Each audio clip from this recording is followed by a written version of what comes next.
കഥാലോകത്തിലേക്ക് സ്വാഗതം. മലയാളത്തിൻ്റെ സുഹൃതമെന്ന് വിശേഷിപ്പിക്കാവുന്ന മാധവിക്കുട്ടിയുടെ മനോഹരമായ ഒരു കഥയാണ് നാം ഇന്ന് കേൾക്കുന്നത്. വർത്തമാനകാല സമൂഹത്തിൻ്റെ ആ സമൂഹത്തിൽ നടക്കുന്ന യാഥാർത്ഥ്യങ്ങളെ ഏറെ ഹൃദയസ്പൃക്കായി അവതരിപ്പിച്ചിരിക്കുന്ന ഒരു കഥയാണ് അമ്മ. നമുക്ക് ആ കഥയൊന്ന് കേട്ടാലോ. അമ്മ. മാധവിക്കുട്ടി. 20 പൈസയ്ക്ക് പച്ചക്കറി വാങ്ങി മടങ്ങുന്ന ആ വൃദ്ധയെ ഒരു കറുത്ത മേഴ്സിഡസ് കാറ് തള്ളിയിട്ടു. അവർക്ക് തൻ്റെ വലത്തെ കാല് ചതഞ്ഞുവെന്ന് തോന്നി. പക്ഷേ അയ്യോ എന്ന് നിലവിളിക്കുവാൻ കൂടി നാവ് ഉയർന്നില്ല. വേദന അവരെ അത്ര കണ്ട് മരവിപ്പിച്ചിരുന്നു. കാറ് ഒരു സീൽക്കാരത്തോടെ ധൃതിയിൽ ഓടിപ്പോയി. വൃദ്ധ ചിതറിക്കിടക്കുന്ന വെണ്ടയ്ക്കകളുടെ ഇടയിൽ ആ തെരുവിൽ ഒരു പൊളിഞ്ഞ പാവയെപ്പോലെ അങ്ങനെ കൊഴിഞ്ഞുകിടന്നു. വേദന എല്ലാ അവയവങ്ങളെയും മരവിപ്പിച്ചിരുന്നു. എങ്കിലും എപ്പോഴും ഒരു കൊഴുത്ത വെള്ളം ഒഴുകിക്കൊണ്ടിരുന്ന ആ കണ്ണുകൾക്ക് മരവിപ്പ് ഉണ്ടായിരുന്നില്ല. വെളുത്ത സാരിയിൽ ഒരു ചുവന്ന വൃത്തം വളർന്നു വികസിച്ചു വരുന്നത് അവർ നോക്കിക്കൊണ്ടിരുന്നു. തൻ്റെ സൈക്കിൾ നിർത്തി ഒരു പാൽക്കാരൻ അവരുടെ അടുത്തേക്ക് ചെന്നു. എന്തു പറ്റി അമ്മേ? അയാൾ ചോദിച്ചു. കാറ് ആ വൃദ്ധയെ തട്ടിയിടുന്നത് അയാൾ കണ്ടിരുന്നു. അമ്മേ എന്ന ആ വിളി കേട്ടപ്പോൾ വൃദ്ധയ്ക്ക് കുറച്ചു ശക്തി വീണ്ടു കിട്ടിയ പോലെ അനുഭവപ്പെട്ടു. കാരണം കുറച്ചു കൊല്ലങ്ങളായി അവരെ അങ്ങനെ ആരും സംബോധന ചെയ്തിട്ട്. 5-6 കൊല്ലങ്ങൾക്ക് മുൻപ് തൻ്റെ മക്കൾ അമ്മേ അമ്മേ എന്ന് എത്ര തവണ വിളിച്ചിരുന്നു. അന്ന് അവർ തന്നെ ഉപേക്ഷിച്ച് പുറം രാജ്യങ്ങളിലേക്ക് പോയി കഴിഞ്ഞിരുന്നില്ല. അന്ന് താനും സ്നേഹിക്കപ്പെട്ടവളായിരുന്നു. എത്ര തുണികൾ അലക്കിക്കഴിഞ്ഞു തൻ്റെ കൈകൾ കൊണ്ട്. എത്ര ഊണുകളുണ്ടാക്കി ഊട്ടിക്കഴിഞ്ഞു. ഇനി ചെയ്യാൻ ബാക്കിയൊന്നുമില്ല എന്ന സ്ഥിതിയായി. മക്കൾ ഭാര്യമാരെയും കൊണ്ട് രാജ്യം വിടുകയും ചെയ്തു. എന്താണ് പറയുന്നത്? എനിക്കൊന്നും മനസ്സിലാവുന്നില്ല. പാൽക്കാരൻ അവരുടെ നേർക്ക് തല കുനിച്ചുകൊണ്ട് പറഞ്ഞു. അയാൾ അവരെ സാവധാനത്തിൽ എഴുന്നേൽപ്പിച്ചിരുത്തി. അവരുടെ വലത്തെ കാലിൽ നിന്ന് അപ്പോഴും ചോരയൊഴുകിക്കൊണ്ടിരുന്നു.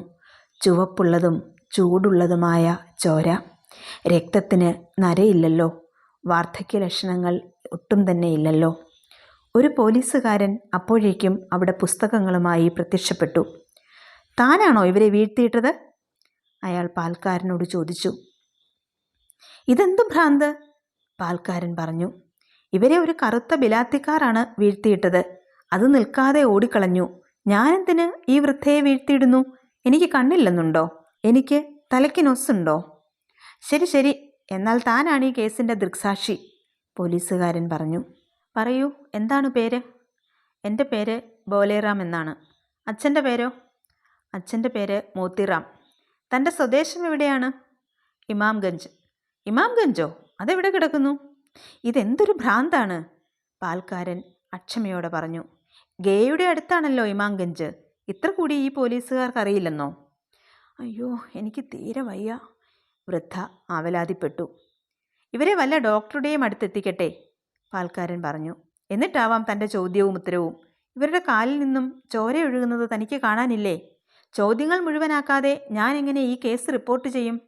പോലീസുകാരൻ ചോദിച്ചു. റിപ്പോർട്ട് ചെയ്യുന്നു? നിങ്ങൾക്കും ഒരമ്മയില്ലേ? ഈ വൃദ്ധയെ റോഡിൽ കിടത്തി മരിപ്പിക്കാനാണോ തൻ്റെ ഉദ്ദേശ്യം? മാറി നിൽക്കിൻ, ഞാനൊരു ടാക്സി വിളിക്കട്ടെ. അയ്യോ, എനിക്ക് തീരെ വയ്യല്ലോ, വൃദ്ധ ആവലാതിപ്പെട്ടു. പാൽക്കാരൻ ഒരു ടാക്സി നിർത്തി അതിലേക്ക് വൃദ്ധയെ താങ്ങിയെടുത്തു വെച്ചു. ഡോക്ടറുടെ അടുത്തേക്ക്, അയാൾ ടാക്സി ഡ്രൈവറോട് പറഞ്ഞു. കാലിൽ നിന്ന് ചോര ഒലിക്കുന്നത് നിർത്തട്ടെ. 1/4 മണിക്കൂറായി ഇത് തുടങ്ങിയിട്ട്. ഇത് നിങ്ങളുടെ അമ്മയാണോ? ടാക്സി ഡ്രൈവർ ചോദിച്ചു. എൻ്റെ അമ്മയല്ല, പാൽക്കാരൻ പറഞ്ഞു. എൻ്റെ അമ്മയാണെങ്കിൽ ഈ വയ്യാത്ത കാലത്ത് പച്ചക്കറി വാങ്ങാൻ ഞാനവരെ പുറത്തയക്കുകയില്ല. ഇവരെ ഞാനിന്ന് ആദ്യം കാണുകയാണ്. ഒരു കറുത്ത ബിലാത്തിക്കാറ് ഇവരെ തട്ടിയിട്ട് കാല് ആകെ ചതച്ചിരിക്കുന്നു. എനിക്ക് പലയിടത്തും പാലെത്തിക്കണം. നിങ്ങൾക്ക് ഞാൻ പണം തരാം. ഇവരെ ഒരു ഡോക്ടറുടെ അടുത്തെത്തിക്കാമോ? പണമൊന്നും വേണ്ട, ഞാൻ എത്തിക്കാം, ടാക്സി ഡ്രൈവർ പറഞ്ഞു. ഡോക്ടറുടെ മുറിയിലേക്ക് താങ്ങിയെടുത്തുകൊണ്ടാണ് അയാൾ ആ വൃദ്ധയെ കൊണ്ടുചെന്നത്. എന്തുപറ്റി? ഡോക്ടർ ചോദിച്ചു. ഇവരെ ഒരു ബിലാത്തിക്കാറ് വീഴ്ത്തിയിട്ടു, ഡ്രൈവർ പറഞ്ഞു. കാലിന്മേൽ ചതവ് പറ്റിയിരിക്കുന്നു. ഇവിടെ കിടക്കൂ അമ്മേ. ഡോക്ടർ ആ വൃദ്ധയെ കട്ടിലിൽ പിടിച്ചു കിടത്തി. വീണ്ടും അമ്മേ എന്ന വിളി. വൃദ്ധ കണ്ണുകൾ മിഴിച്ച് ചുറ്റും നോക്കി. ഡോക്ടർ ആ മുറിഞ്ഞ കാല് പരിശോധിക്കുകയായിരുന്നു. അമ്മയ്ക്ക് വേദനിക്കുന്നുണ്ടോ? ഈ ചോദ്യം പണ്ടൊരിക്കലും താൻ കേട്ടുവല്ലോ. വൃദ്ധ ആലോചിച്ചു. പണ്ടൊരിക്കൽ താൻ തലവേദനിച്ചു കിടന്നപ്പോൾ 10 വയസ്സായ മകൻ വന്ന് അവൻ്റെ ചെറിയ കൈത്തലം തൻ്റെ നെറ്റിമേൽ വെച്ച് ചോദിച്ചു, അമ്മയ്ക്ക് വേദനിക്കുന്നുണ്ടോ? അവൻ്റെ കണ്ണുകൾ നിറഞ്ഞിരുന്നു. അവൻ ഇന്ന് എത്ര വേഗത്തിൽ മറ്റൊരാളായി തീർന്നിരിക്കുന്നു. അവനെ കണ്ടിട്ട് തന്നെ എത്ര കൊല്ലങ്ങളായി. കണ്ടാൽ തനിക്ക് തിരിച്ചറിയാമോ? എന്താണ് പെറുപിറുക്കുന്നത്? ഡോക്ടർ ചോദിച്ചു. എനിക്ക് മനസ്സിലാവുന്നില്ല. വേദനിക്കുന്നുണ്ടോ? ഞാൻ ഇപ്പോൾ സമാധാനമാക്കി തരാം. അയാൾ ചോര കഴുകി തുടച്ച് ആ മുറിവ് കെട്ടി. എവിടെയാണ് താമസിക്കുന്നത്? അയാൾ ചോദിച്ചു. എവിടെയാണ് അമ്മേ നിങ്ങളുടെ വീട്? ടാക്സി ഡ്രൈവർ ചോദിച്ചു. പഹാഡ്ഗഞ്ച്. അവിടെ നിങ്ങളെ ശുശ്രൂഷിക്കാൻ മക്കളൊക്കെ ഇല്ലേ? ഡോക്ടർ ചോദിച്ചു. വൃദ്ധ തലകുലുക്കി. ഞാൻ അവരെ വിളിപ്പിക്കണോ? അയാൾ ചോദിച്ചു. വേണ്ട, ഞാൻ പോയിക്കൊള്ളാം, എനിക്കൊക്കെ മാറി. വൃദ്ധ പറഞ്ഞു. അവരെ വെറുതെ പേടിപ്പിക്കുന്നത് എന്തിനാണ്? ഞാൻ കൊണ്ടുപോയാക്കി തരണോ? വേണ്ട, ഞാൻ എൻ്റെ വണ്ടിയിൽ കൊണ്ടുപോവാം, ടാക്സി ഡ്രൈവർ പറഞ്ഞു. അയാൾ അവരെ വീണ്ടും താങ്ങിപ്പിടിച്ച് കാറിൽ കയറ്റിയിരുത്തി. വെണ്ടയ്ക്കൊക്കെ പോയി, വൃദ്ധ പിറുപിറുത്തു. പഹാഡ്ഗഞ്ചിൽ അവർ കാണിച്ച വീടിൻ്റെ മുൻപിൽ കാറ് നിർത്തിക്കൊണ്ട് ഡ്രൈവർ പറഞ്ഞു, അമ്മയെ മക്കളുടെ അടുത്താക്കിയിട്ടേ ഞാൻ മടങ്ങുകയുള്ളൂ.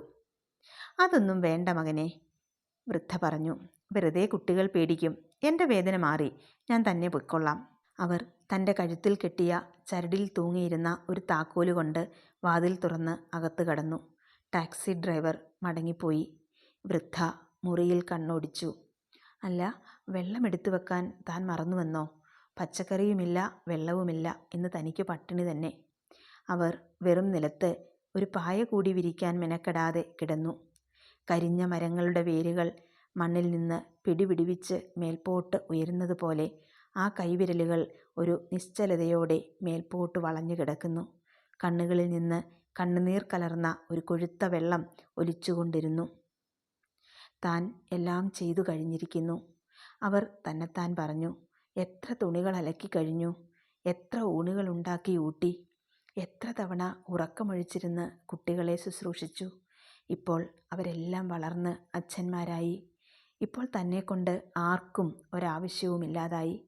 കറുത്ത കാറിന് അതറിയാമായിരുന്നു. അമ്മയ്ക്ക് വേദനിക്കുന്നുണ്ടോ? 10 വയസ്സായ മകൻ കണ്ണുനീരൊഴുകുന്ന മുഖത്തോടെ തന്നോടാണ് ആ ചോദ്യം ചോദിച്ചത്.